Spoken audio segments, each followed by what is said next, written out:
there, Jonathon here, and let's begin our journey into the mine. Our two heroes stand before the mine entrance, Beth the Gunslinger and her younger sister Shawna, the Saloon Girl. Last time, Beth stared down Shawna to get her to move behind her. Now Shawna tightens up and says, "I'm a big girl now, I can handle myself," as she steps forward next to her sister. Before we begin, we need to add in several more things that were not covered during game setup. This is what's called the world card. The information for the world card can be found in the rule book on page 4 in the section Card Types, subsection World Cards, and also on page 30 in the section Gates to Another World, subsection Drawing a World Card. Each world has their own world card reference card. At the moment, we're in the mines. So here's the mines world card. In this section, below the world name, this is where any global effects that apply to any hero currently in the world, you can find it there. As you can see, in the mines, there's no special effects. Let's go ahead and place the mines world card right next to the depth track for any future reference. Next is the KO token or knocked out token. When a hero's wounds or sanity are dropped to 0, they are considered KO'd. You'll go ahead and you'll remove their miniature from the tile and you'll replace it with one of these KO'd tokens. Information on this can be found in the rulebook on page 15 in the section Being KO'd. Other information is scattered throughout the rulebook also. Next we have the Revive token. If a hero is KO'd, they're automatically brought back to life if there's one of these tokens available. Depending upon how many heroes are in the game, will decide how many tokens are available. In the scaling chart that's in the rulebook on page 9 in the section Number of Heroes, subsection Difficulty Scaling, you can find out how many Revive tokens you need. For our 2-hero posse that we're using today, we're going to only be able to have 1 Revive token. Next, we have several reference cards. First one is the Gunslinger 6-shooter template and the Deadeye shots. We're going to go ahead and place this next to Beth, the Gunslinger's character sheet. Information on this you can find in the City of the Ancients Adventure book on page 6 in the section The Gunslinger. Next we have the Dynamite token.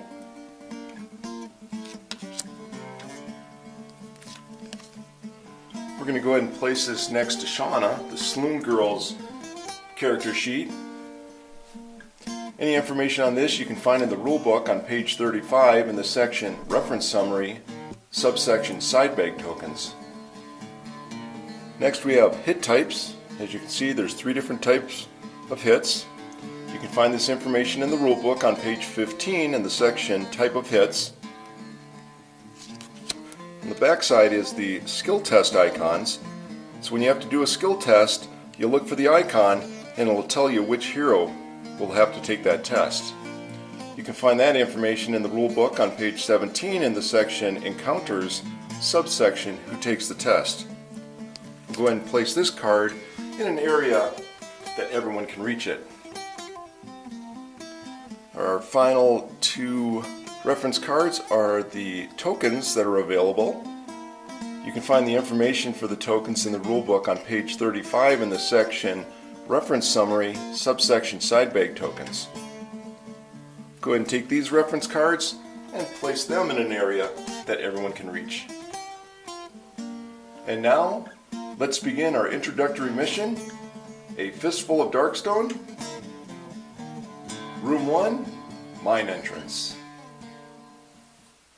In the rulebook on page 11 in the section The Game Turn, this is where you're going to find the 4 steps for each turn.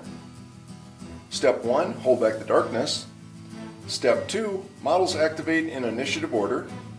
Step 3, room exploration. And Step 4, end of the turn. Step 1, hold back the darkness. Holder of the old lantern, Shawna, the Saloon Girl, she's going to roll 2d6. The result she gets, she's going to compare that to the number at the bottom of the depth track in the stage that the hero posse marker is located in. If she meets or beats the number, the darkness is held back. If not, the darkness moves one step closer to the mine entrance. Well, let's go ahead and check out the depth track to see what all that information meant. The information for the depth track you can find in the rulebook on page 10 in the section called the depth track. The hero posse marker, it's going to start over here on the left on the mine entrance space, and it's going to go ahead and move space to space each time that a new map tile is placed in the play area during the hero's searching action looking through a door. If the posse marker makes its way all the way over here to the right on the darkness start space, well, pretty much nothing's going to happen as it just can't move any farther, so it's going to go ahead and stay here for the rest of the game.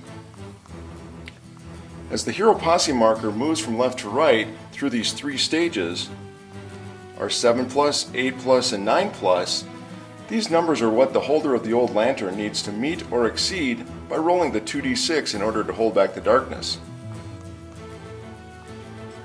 The darkness marker, it's going to go ahead and start over here on the right side on the darkness start space.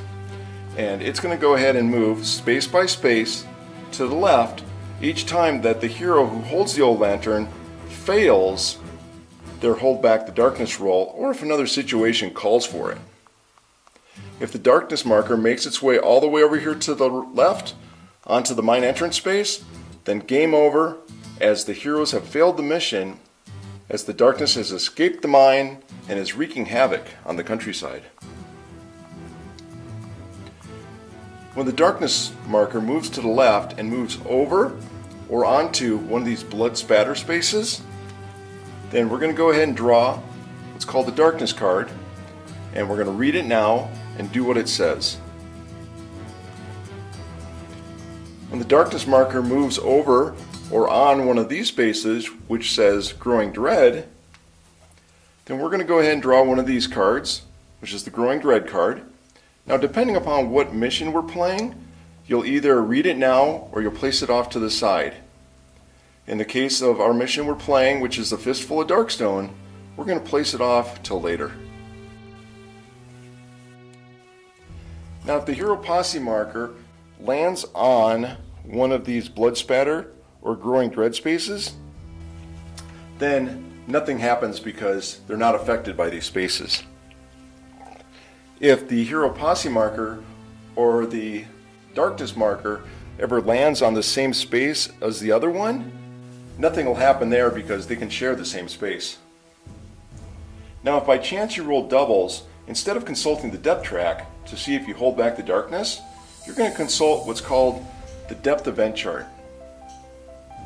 Basically, the hold back the darkness roll never occurred, especially if you rolled lower than the stage number. So if you rolled double threes and the stage number is a 7+, normally you would have failed in holding back the darkness and the darkness marker would have moved one space to the left. The depth event occurs on the double number that is rolled. So in the case 3, we see Creeping Darkness. The darkness is always searching for a way out. Move the darkness 2 steps forward on the depth track. Okay, well, this was a worst case scenario because instead of failing the hold back the darkness to move the darkness marker 1 space, now we got Creeping Darkness, which made the darkness marker move 2 spaces.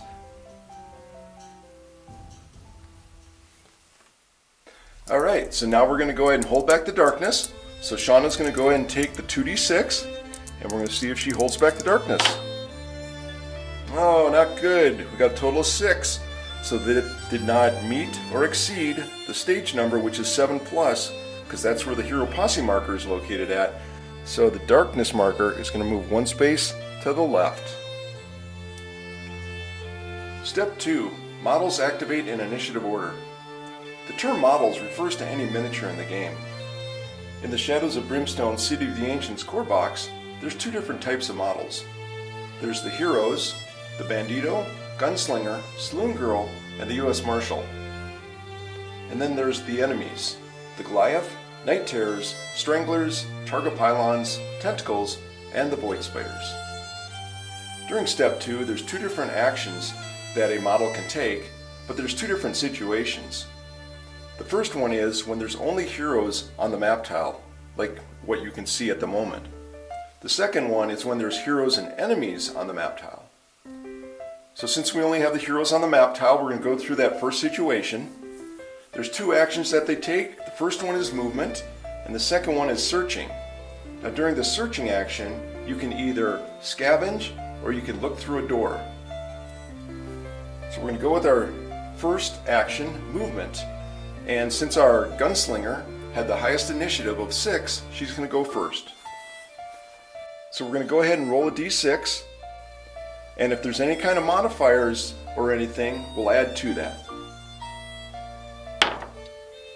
Alright, so the Gunslinger got a movement of 5, and there's no modifiers, so she's going to move 5 squares.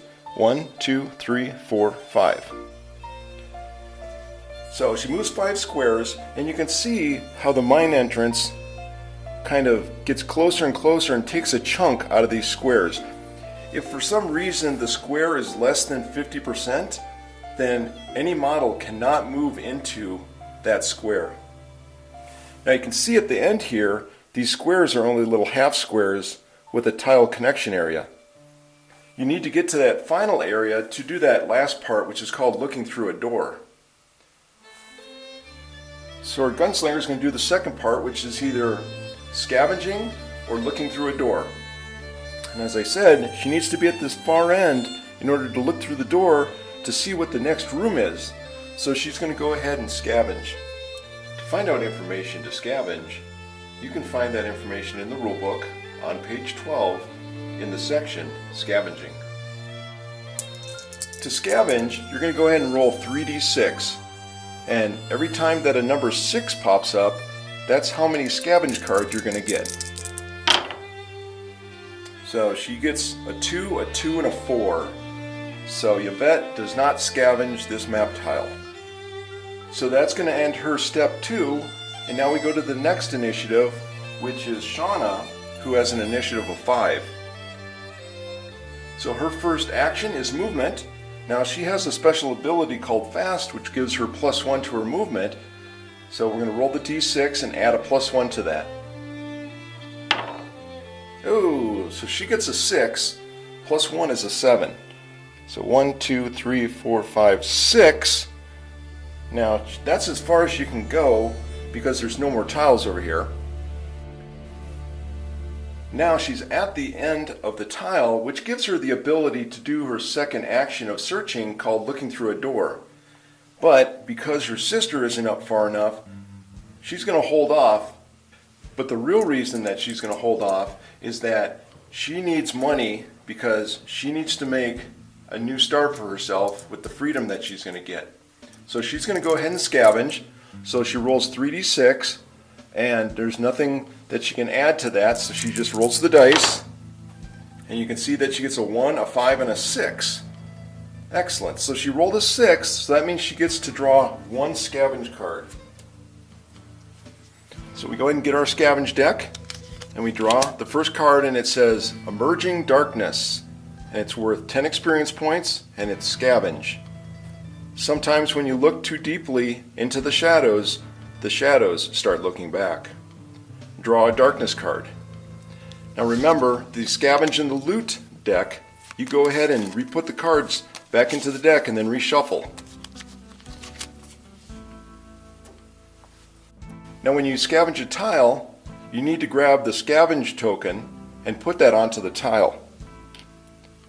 This token is representing that the whole tile has been scavenged, not just the square that the hero had scavenged. Okay, next we have to draw the darkness card. So go ahead and draw that, and it says Overwhelming Dread.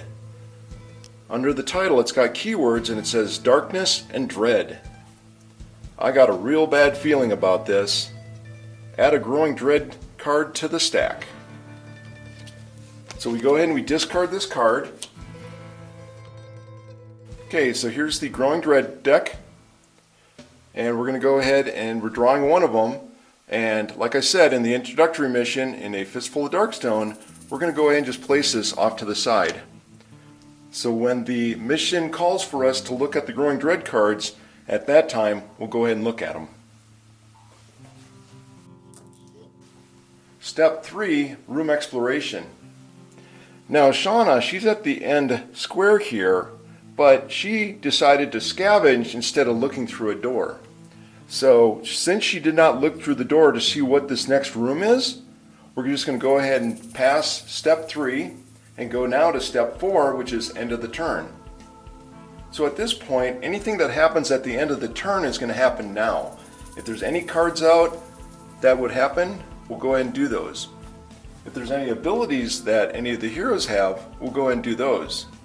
So Shawna, she has the ability Comforting Presence, that if there's any hero adjacent to her, which her sister is at the moment, she could go ahead and heal 1 wound or 1 sanity from her. But both our heroes are full of health and full of sanity, so there's no need to do that. So now we go back to the beginning of the turn, back to step 1, hold back the darkness. So Shawna's got the old lantern, so she's going to hold back the darkness, and she rolls 2d6, and we get, double 4s. Now the stage that the hero posse marker is in the 7+. So the numbers on the dice, 8, beat it, so she basically held back the darkness. But remember, I said that if doubles are rolled, then we go ahead and bypass the depth track of holding back the darkness, and we consult the depth event chart.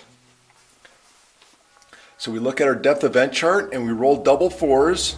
So the 4 for the depth event chart in the mine depth event, since we're in the mines, says falling rubble. The rocky ceiling of the mine shaft is unstable and prone to collapse. Each hero in the mines immediately takes D6 hits. Okay.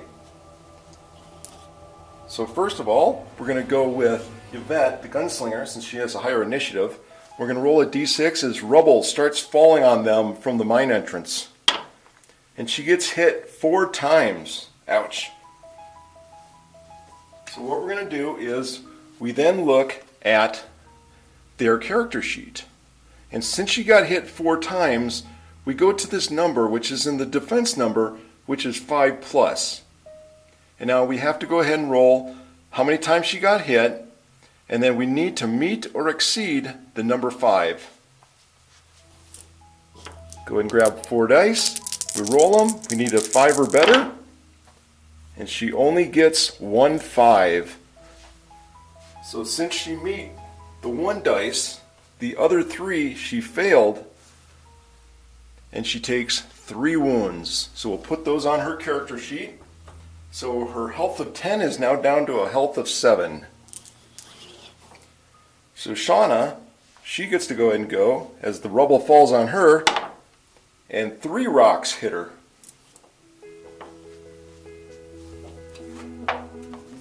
So as you can see on her character sheet, her defense is 3+. So she's a little bit better at this. We roll the 3 dice. We need a 3 or better. And she got, oh no, 2, 2, and 2. Not too good, not too good. Now she's rolling a defense roll. Okay? Now remember, on her acrobatic dodge, on the bottom it says, once per turn, you may re-roll 1 failed defense roll. So this is 1 of the defense rolls. She needs a 3 or better. She gets a 5. So she makes that defense as she dodges out of the way of that rock, but she gets hit by 2 of them. So she now takes 2 wounds, and her health goes from 12 down to 10. Well, that was not a good step there, holding back the darkness, and rubble falls on him. So now we go to step 2, which is models activate in initiative order. Our gunslinger, she's going to go first with her initiative of 6. She does her movement, rolls a d6, she gets a 4, so boop, she comes up there right away. She goes to the second action, which is searching. Now remember, she can either scavenge the tile or she can look through the door. But because they've already scavenged the tile, then she's going to go ahead and look through a door. So to look through the door, we go ahead and get the map deck to the world that we're in, which is the mine. We go ahead and draw the card, and it says the mining lift. Here's an icon that basically says that you're in the mines. This is the map tile that you're going to use. And remember, here's the advanced for the advanced game. But since we're on an introductory mission, we're going to go ahead and skip that. We got ourselves a green arrow here. This is the entrance to the mining lift that's going to go to the exit of the mine entrance. And now, if for some reason there's not enough doors, we'll roll a d6 to decide which of the exits are going to be closed and which one's going to have a door. So let's go ahead and find that map tile.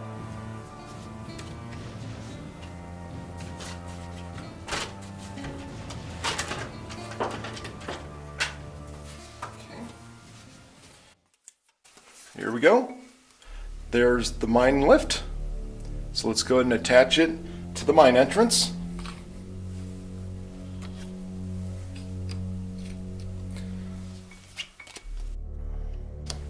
So right now, the heroes, they were on the half square on the mine entrance, and now they're on the half square of the mining lift. So if something that happens in the mining lift, it's going to affect the heroes. If something happens on the mine entrance, it's also going to affect the heroes. And now, when you draw the new map tile, you have to draw one of these exploration tokens. So we'll take the token and we put it face down on the map tile. So now that was Yvette's turn, and now we go to Shawna's turn. So Shawna's first action is movement. Now, she was going to move, but then Yvette grabbed her arm and said, "No, stay here. There might be something bad in this area. We need to stay together and deal with the situation." Now, even though Shawna did not move, she needs to roll the dice to see if she actually gets a 1 to get a grit. Now, in this case, she only got a 6, so she did not get a 1, and she's going to stay there and bypass her movement. The second action is, in the searching, is scavenging, which she already scavenged the mine entrance, and she can't scavenge the new tile because it has an unrevealed exploration token on it, or looking through a door.